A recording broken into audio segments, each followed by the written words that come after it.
morning, this is Juberos Kitchen. Ako po ay magpapaksiw ng isdang bato. Ayan po, nilagyan ko ng luya, sibuyas, garlic, siling verde, mantika, suka, asin, tsaka seasoning mamaya. Okay, mga guys, paksiw na isdang bato. Nilagyan ko na rin ng pamintang buo, asin, tsaka seasoning. Ayan mga guys. So, lutuin na natin ang paksiw na isdang bato. Yan, kumukulo na po. So, mga 5 minutes pa, luto na po ang ating paksiw na isdang bato. Yan po mga guys, sarap.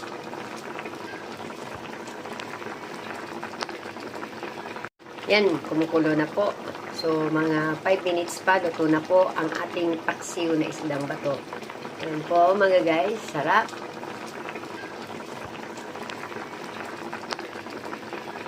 30 minutes pass na. So, luto na ang ating ulam nitong tanghalian. Okay.